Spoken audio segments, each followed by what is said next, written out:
Welcome to Planning to Fail. My name is Tim Cox. I am your host, and on the hot seat today is local filmmaker Damien Ryan. We're going to be talking about some junk.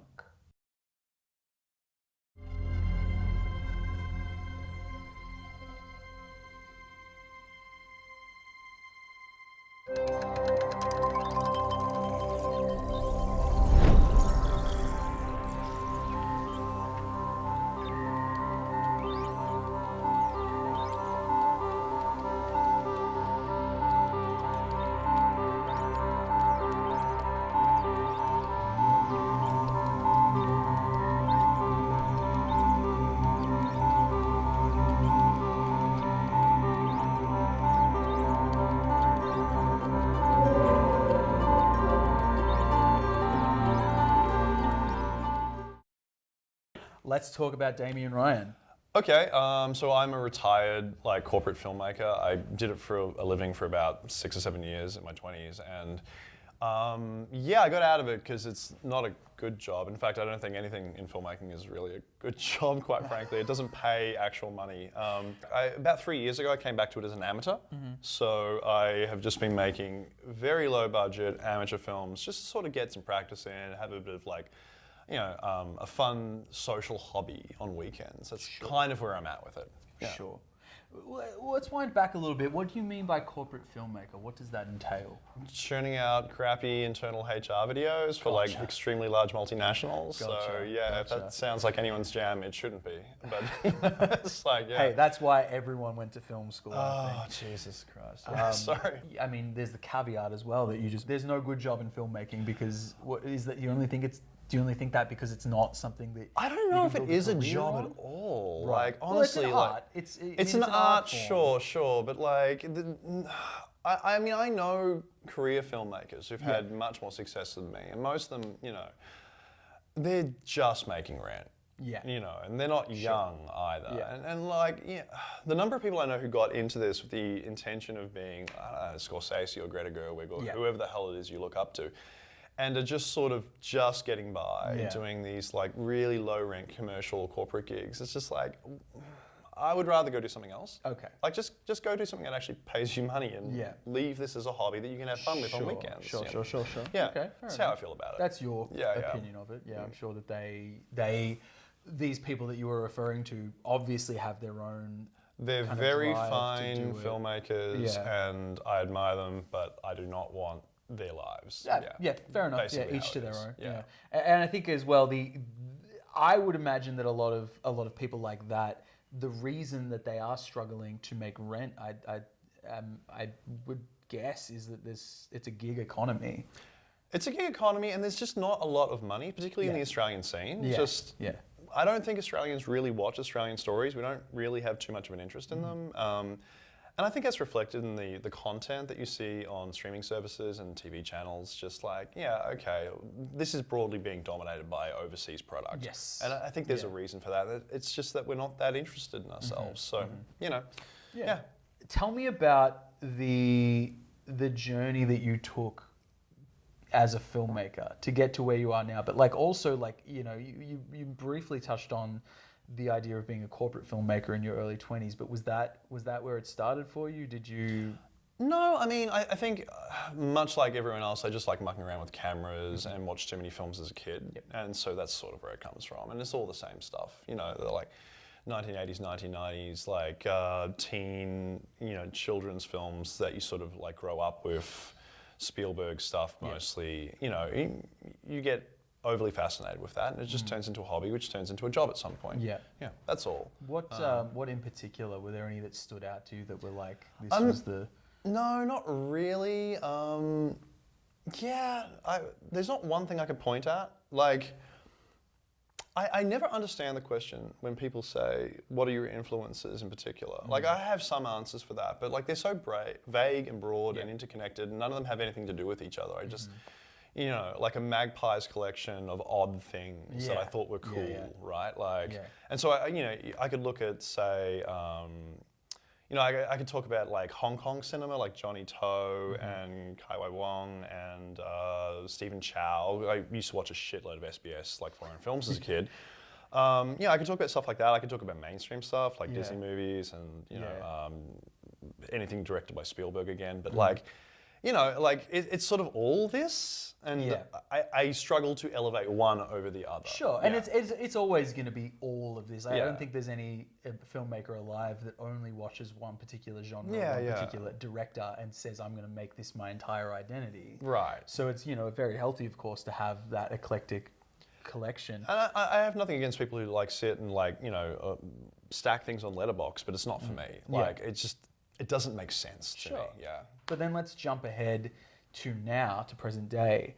And, well, not necessarily present day, but the past 3 years when you've gotten back into this, what kind of direction do you try to take the films that you make? Like, what's the style that you're trying to cultivate? Or there are two answers to that, and one is technical and the other is creative. Okay. I do tend to find myself coming back again and again to weird little supernatural stories. Yep. So sometimes horror, sometimes not quite horror. Sometimes the odd element is just used to tell a very human story. I mean, I guess I watched a lot of X-Files growing up, so that's probably where that's coming from a little bit, but I wouldn't necessarily say that's a huge influence. It's not like I have them all on box set somewhere that I watch them all the time. The other thing I keep coming back to is, in terms of, I'm a very technical kind of guy when it comes to filmmaking. Like, there's a little less romance to it and a little more like, how do we pull this off kind of thing. And so I tend to like to think about Roger Corman a lot. Okay. So this is a guy, like 1970s, 1960s really, new Hollywood filmmaker who would basically try and find out how to crank out films on the absolute lowest budget possible. And yeah, I sort of really admire the way he went about it. I don't think he made particularly good films, but like a lot of them are fucking trash. But the man was able to crank out film after film after film profitably and launch the careers of hundreds of like well-known, like big-time professionals that, you know, it's a who's list really. I wish I could remember more than just Jack Nicholson or Scorsese or Lucas, but like he was all involved with those guys. And yeah, I just love the way you went about it. Just like, how can we cheaply and efficiently crank out films and just get them made, okay, in a sustainable, profitable way? And yeah, I think about that a lot because I don't like to spend a lot of money on these things because I don't make money. You know, this is a hobby and I want to keep the costs down. And yeah, so I tend to think about his ethos quite a bit. Yeah. Now Roger Corman was a producer. He was a producer-director. Yeah, okay, sure. And so in that sense, what do you consider to be your contribution? I mean, obviously you're contributing scripts as well, but like on a film set, what is it that, you know? I think the thing I do best is as a producer. Sure. I don't know a heck of a lot of people in sort of this budget range who are good at producing. I know a couple, but like, I know a shitload of really good actors and a ton of good cinematographers and even more editors. Like there's, you know, there are people who do these things better than me that I know. But I don't know a heck of a lot of good producers. Just people who are like, okay, how do we get this thing done for like $500 and make people not feel shit about not getting paid? Which, you know, I think is kind of the art to it. Yeah. Because you're kind of running a volunteer organization at this point. Yes. Like no one's getting paid, I'm not getting paid. You know, the talent's not getting paid, post-production's not getting paid. You're running a volunteer organisation. There's no money to be made from. If we're talking about short films, there's zero money in this. So it's no different to running like a footy club. Yep. What do you consider to be the distinction between a producer? Well, what do you consider to be the producer's job on a set? This is sort of like a meta organizer. This is like a logistics guy, on a set, though, you're right. That is a good question because not even necessarily specifically. I don't think a producer has a role on a set. Yeah, no, that's Because this is and you know, not to box out people who are watching this at home. I've known Damien for a while now, and we've had this conversation quite a few times about the, you know, who is the one in charge of the film, who's taking charge of the film, be it the producer or the director. And there's a lot of grey lines there where sort of things get a bit murky, like, and I think it very much depends on the set and the style of the director. I think that's a very good question. Like, how much control does your AD have, right? Because that guy or girl frequently is the person really in charge of the set, right? Sure. But if your producer's there and that person's pulling purse strings, I kind of feel like a producer has no role on the set. It's all pre-production. Yeah. Yeah, and then if they're still around on set, they're doing something else. Yeah, I mean that's not producing. It also anymore. is going to depend on the level. Like if you've got a film or a television show that has a budget behind it, then you're going to have a producer on the set, but it's going to be like a line producer or something. It's That's what I'm thinking of. Like it's not the same role. It's different. An interesting. And I think that and again, it's so much different from the level that we're talking about versus like really high, like, $50 million budget films. Where you've got like 100 people buzzing around. That all have the name producer the title producer next to them, who aren't doing anywhere near the work that you're doing on this kind of a shoot, where you're like on the set.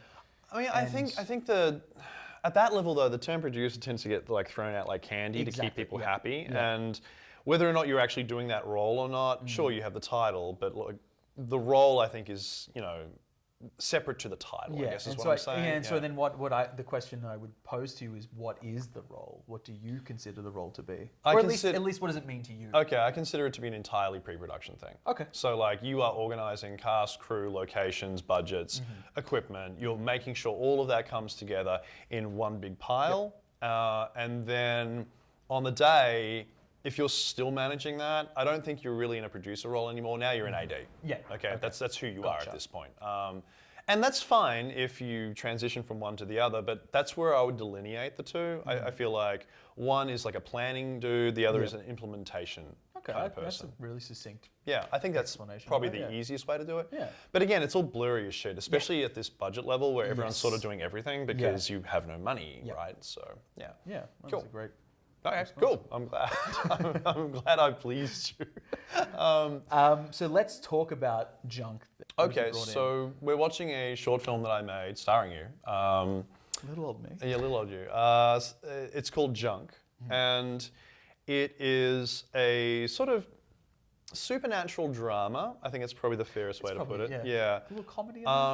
Ostensibly, it's about a magic desk, but it's really about the division of labor in the household and how women tend to have to take on a disproportionate amount of that labor. So doing the dishes, mowing the lawn, all that kind of shit that men tend to not touch, right?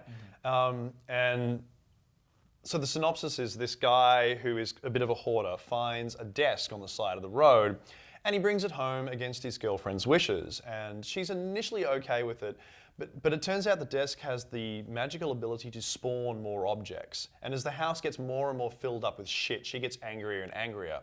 And they're not aware that it's the desk causing this. They're blaming each other. And then that's the film. Take me through, because you can see yourself a producer, especially.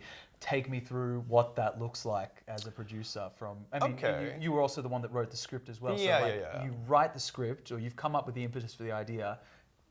How does that get from having the idea all the way through to post-production?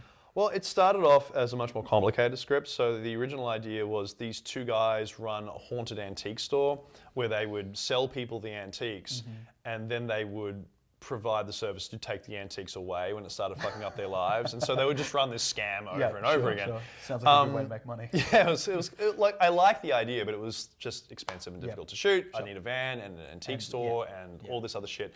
So it evolved into this idea that I could basically just shoot in my house, right? And so now we have a hoarder boyfriend who is picking up this desk. And that's how it evolved into that. And part of the appeal, honestly, was that I could just shoot this thing in my house over a very long period of time. Because a big part of why I wanted to shoot this one was purely as a technical exercise. Yes. So this was both a good thing and it ended up fucking me up pretty badly. Okay. So it was... Basically, I wanted to see if I could do VFX on a very low budget, all right? So I had some experience doing 3D modeling and animations in high school, and I thought, okay, you know what, I can use this and try and make some decent looking effects in this film. But I suspected it was going to turn out really badly. So my initial instinct is, okay, this is a technical experiment. I don't know how this is going to go, right? Maybe this is going to suck. And so I ramped the budget down to almost zero, and I cheaped out in a bunch of things. And tell me about recruiting crew and, Yeah. and casting? Who worked on this? This is a while ago now. It was Keith Isaacs, who is an electrician friend of mine. He came in and did the grip. He also is in the film as well at the start. Oh, of he the- is too. yeah. I forgot about forget that. about Him that. and Joanna. Joanna, Oh my yeah. God, I totally spaced. Who else? Harrison, who I met briefly before that, and Harrison's not a sound guy, but I threw him on sound because again I was cheaping out. I totally threw him to the wolves, and I'm very sorry, Harrison, that I did that to you. Felix Wilkins helped direct this thing, so he sort of did like a performance director kind of role. So I was managing the I camera. say sure as if I wasn't in it, and I didn't. So you're not aware of these things. Yeah, I'm trying to be a good interviewer, but at the same time, like I was there. We called in Alex to play the role of your girlfriend, and if I recall, the reason we picked her was Alexandra Jones. Alexander Jones, If you wanna find noted her on conspiracy IMDb. theorist. Yes, that's right. not to be confused with Alex Jones. Yeah, we ended up going with her, if I recall, because there were a number of really good actors who came in and auditioned for the role, and we felt that they could all do the more subtle stuff, to roughly the same degree of ability. They were all very good, but Alex was really good at getting angry. And we weren't sure if we wanted the character to get really genuinely fucked off at some point. Yeah. And yeah, she was the only one who could actually hit those really high notes of, if I recall correctly, when we were sitting in the interview, you said, "Oh, mum is angry," referring to how she was making us feel right now. Oh, I don't Yeah, remember she that. was really good at getting super pissed off. Yeah. So someone needs to cast her doing that Sure. at some point. Like, yeah. Let's talk about these visual effects then. Okay, so first off, I was surprised at how well they ended up turning out. I expected them to be absolute shit, and no, they're actually pretty solid, Yeah. I think. Yeah, They hold up. The 3D stuff looks pretty good. The practicals that are mixed in with them also look fairly good. Yeah. It was good that I chose to shoot it at my house because I could slowly experiment with it over a long period of time, get it right. Many a night spent in my garage basement just trying to make the desk like open up correctly. Yes. So the technical stuff, the VFX stuff ended up looking pretty good, which is kind of funny because I was so convinced that it wasn't going to work that I cheaped out in a bunch of other areas. And that's where the film really suffers. Okay. So one of the things I cheaped out in a massive way was the audio. I didn't get a proper sound guy in, nor did I buy proper microphones for this, because I didn't want to spend money on a film that I was pretty sure was going to turn out kind of average, right? So we ended up shooting in this incredibly echoey, small, cramped, Yes.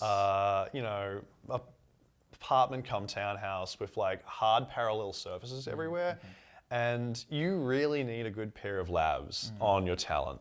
If you don't, it's going to sound like absolute dog shit. And it sounds pretty terrible in a lot of areas. Like some of the audio is okay, but there are large sections, particularly that scene in the kitchen where it's just like, what the fuck is this? Like, yeah, it's not good. Yeah, and I think, look, this is a podcast called Planning to Fail. Yeah. And we're talking about, obviously, if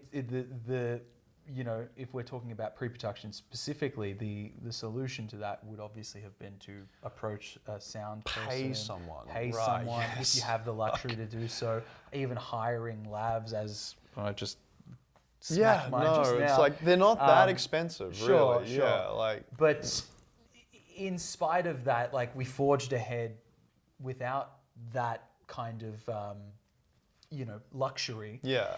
How did you adapt to that problem that arose? We tried a bunch of things, but let me think now.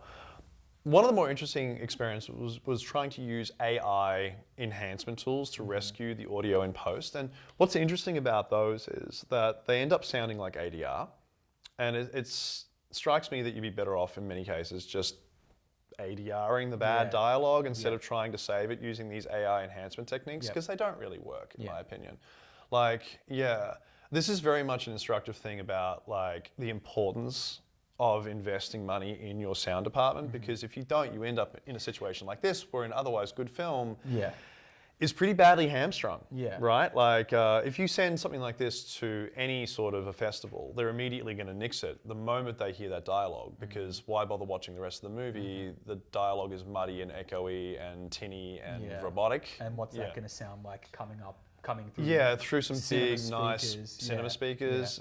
You want to be taken seriously, and you can't play this film if you want to do that. So I really shot myself on the foot on that one, because I think the rest of the film is pretty good. Like, there are some cinematography snafus, and I'm not sure about one or two of the scenes. Like, I don't like the way the kitchen scene turned out. But was that because that's the sound? That's the scene where the sound played up the most. Is that the reason why you didn't like it? It's not the only reason. It's also a really cramped, difficult environment to shoot in. Just this really small room. And we were shooting on a Blackmagic 4K, which has like this crop factor. So you've got to shoot everything on this ultra wide lens. So everything looks flat and boring, and you can't shoot through things. And we couldn't control the light either, because there's this huge bay window out the back. Yeah, so it's just not a good looking scene. You know, the blocking isn't very good. It sounds bad, you know. So a lot of errors were made here. And it annoys me because I've made several more technically polished films since I've done this one, but I still have friends coming up to me and saying, no, I actually like Junk better. Like, people find it kind of sweet and silly, and like, just because it's such a daft idea, there's something endearing about it. It's the narrative that appeals to them, and it stands up in spite of the technical limitations. Right, and I feel like if I'd made that now with a little more confidence in the VFX skills, we would have a genuinely pretty good film, as opposed to this rather flawed one that you know we have to show today. Well, I mean, there's always the next one as well. You move on to the next thing. I know. But it's a fun story. Yeah. You know, and maybe I wasted it a bit. Maybe. Well, I mean, look, it's possible, but at the same time, I guess I could reshoot it. It was like, you could do. You could. It is a learning experience, though, and that was the whole point. And it was the whole point of it to begin with, was that you were doing it as a learning experience. Yeah. This was never going to be a festival run movie. I was never expecting it to blow up on YouTube. It was just, can I make a VCR float through my lounge room? Yes, I can. So yes, I can do that. Yeah. There's your answer. And then also, like, I mean, what I did love about the combination of the visual and practical effects was how seamlessly they kind of lined up, I thought at least, where... They look pretty good considering it's like being banged out on Blender on a pretty average gaming PC. Like, this was not a high-end rig by any stretch of the imagination. And this was still ultimately very amateur work. Like, if I were to do the same thing today, I think it would look a lot better again. Yeah. You know. And the steps that you would take. Well, I mean, let's go through those steps that you would take if you know, imagine that you hadn't made this film already, but you had made all of these other films that you had made along the way. What do you think that you would have done differently? Well, the first thing is I would hire Martin, my sound guy, to come in and just solve all this for me. I wouldn't have shot it on a 6K. I probably wouldn't have shot that kitchen scene the way I did it all. I was sort of... Sorry, when you say 6K, you mean you wouldn't have shot it on a I'm sorry. I would have shot it on a different camera. Yep. So like a Blackmagic 6K, which doesn't have anywhere near the same crop factor limitations. That's what I would have done. And I was also quite married to the idea of symmetrical shots throughout the film. So we have the opening shot and the closing shot on the dolly, and we have the staircase shot with you, and then there's the symmetrical one with Alex coming down the stairs later. By making those choices, I locked myself into, like, for example, shooting in that kitchen, bad idea, just a really poor idea. So, you know, I'd probably have my time, if I had my time over, I'd do that again, for example, you know. But look, this is like my third or fourth film after coming back to it after like a 10-year break. Yeah. And so I'm still really happy with how it's turned out. Absolutely. It's just, you know, I think it's really important to look at the limitations or failings of certain projects, because if you don't do that, your next one's going to have the same problems. Yes. You've really got to sit down at the end and have a good, honest debrief and say, okay, what did we get right? Yeah. What did we horribly fuck up? And how can we take lessons from that into the next film? Yeah, and I think in the next film, the next film that you made after Junk, that was reformatted. Yeah. And did you have a sound guy? Yeah, for that. We did everything a lot better. There were still some problems on reformatted, but less. And this is the nature of. So that's what you've done then. You've taken that mistake, if you want to call it that, from Junk, and you've evolved from it and said, cool, this was deliberately a learning experience. Now, how do we learn? I see friends and colleagues go out and spend a lot of money on big polished films with the intention of having a festival run, and they make good movies. I've seen like a lot of these things, and I think they're really technically polished and creatively inspired, and interesting films. But the thing is, if it doesn't pop off, this project doesn't pop off that you spent all this time, money, and effort in, you don't have any ammo to go back and do another one. Whereas if you just make a whole bunch of films for very cheap, and you technically challenge yourself and creatively challenge yourself every time, even though these films don't turn out, that polished, the end result is, okay, you still have enough ammo to go back and make another film, and then another film, and then another film. You never break the bank. When you're talking about ammo, do you think that has something to do? Are you referring to like their reputation and their credibility, or are you referring to like their drive to? Because I imagine there's a lot of people that would do that, put everything into one project, and then they're just not themselves creatively inspired after that. I think you spend three things every time you make a film at this level. You spend your own drive and creativity, which can be regenerated over time. Maybe you just need a break. Go to Thailand, sit on the beach for a few months, Second thing you spend is capital, like money. Yes, you are spending your money. Your own money, which is, again, a replenishable resource. But if you drop like 10K in savings, 20K in savings on a film, it's going to take a while for you to get that back. And the third thing that I don't think gets talked about very often, but is really important, you're blowing political capital, okay? If you're asking people to come in and spend a weekend making a film, be they your gaffer, be they your actors, whatever, your sound guy, they're not going to want to come back again and again and again and just work for you for free all the time. You've got to go and work for them for free. You have to pay that back. You've got to replenish that political capital. And so if you make this big, elaborate, complicated thing that takes a week to shoot and you burn out all your friends, they're not coming back for round two, okay? So that's a resource. And you have to think carefully about how you spend that human resource, because you're not paying these people, unfortunately. I mean, it would be lovely if I could, but quite frankly, if I did that, I'd be spending 10, 15, 20K on a film, because people's wages are expensive. And again, there's not much money in this. So I'm happy with my approach. I just sort of wish on this particular one I had spent a little bit more money on the sound, because I genuinely think there was a decent film here. And it's crippled by the fact that you can't hear the audio. Sorry. We've already talked a little bit about this, but at the end of it all, after you were filmed everything, shot whatever pickups you had, and then you put it into the editing bay, how did you feel about it? What were your thoughts about it? Pretty good at the time. It's only after the fact that I start to get a bit like down on things. Like I make another project and then I look back at the old one a year later. I'm like, oh no, that sucks. So like, that's terrible. I hate it now. So yeah, at the time I felt really good and really proud of it, and I liked it. It's only in retrospect that I'm starting to see more and more problems with it. But at the same time, I'm trying to be kind to myself and say, hey, look, this is a technical exercise and it was a primitive film that you didn't spend a lot of money on.